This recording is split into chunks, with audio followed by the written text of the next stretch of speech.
எவ்வளோதான் பொடி பொடியாக நறுக்கி போட்டு வச்சுருந்தாலும் அந்த புதினா கொத்தமல்லி கருவேப்பிலை இதெல்லாம் அந்த பிள்ளைங்க என்ன பண்ணிடுதுங்க தூக்கி போட்டுடுதுங்க. நீங்கள் எப்படி தூக்கி போடுறீங்க நான் பார்த்துறேன்னு சொல்லிட்டு நான் ஃபஸ்ட்டு ஒரு மிக்ஸி ஜார் எடுத்துகிட்டு ஒரு 15 பல் அளவுக்கு பூண்டு, ஒரு துண்டு இஞ்சி, ஒரு கைப்பிடி அளவுக்கு புதினா, 2 பச்சை மிளகாய் எல்லாத்தையும் போட்டு நல்லா நைஸாக அரைச்சி எடுத்துக்கிட்டேன்.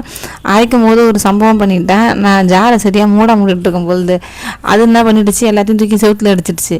காலையிலே நல்லா சிறப்பாக காலை பொழுதுன்னு நினச்சிக்கிட்டு குக்கரை எடுத்து அடுப்பில் வச்சுட்டு அதில் கொஞ்சமாக எண்ணெய் ஊற்றிக்கிட்டு ஒரு 6 கிராம்பு எடுத்து போட்டுக்கிட்டு ஒரு சின்ன துண்டு அளவுக்கு பட்டை, ஒரு பிரியாணி இலை எல்லாத்தையும் எடுத்து போட்டுட்டு 4 வெங்காயம் நைஸாக நல்லா நீல வாக்கில் நான் கட் பண்ணி வச்சுருந்தேன். அந்த வெங்காயத்தை அதில் போட்டு நல்லா வதக்கி விட்டுட்டு தக்காளி 2 கட் பண்ணி வச்சுருந்தேன். அந்த தக்காளியும் போட்டு நல்லா வதக்கி விட்டுட்டு இப்போ வந்து நம்ம அரைச்சி வச்சுருக்கல அந்த புதினா விழுதை எடுத்து அப்படியே அதில் கொட்டிட்டு அதையும் போட்டு நல்லா கொஞ்சம் கிளறி விட்டுட்டு கொஞ்சமாக உப்பு போட்டுக்கணும். அதெல்லாம் உப்பு போட்டுனா கொஞ்சம் அடி பிடிக்காமல் இருக்கும், சீக்கிரமாக வதங்கிறதுக்காக கொஞ்சமாக உப்பு போட்டுக்கிட்டேன். உப்பு போட்டு வதக்கி விட்டுட்டு 1 ஸ்பூன் அளவுக்கு தனி மிளகாத்தூள், ஒரு 1/4 ஸ்பூன் அளவுக்கு கரம் மசாலா இது 2த்தையும் போட்டுட்டு நல்லா தளறி விட்டுட்டு நான் வந்து வீட்டில் சமைக்கிறோம்ல சாப்பாட்டு அரிசி, அந்த அரிசி தான் போட்டு இன்றைக்கி புதினா சாதம் செய்ய போகிறேன்.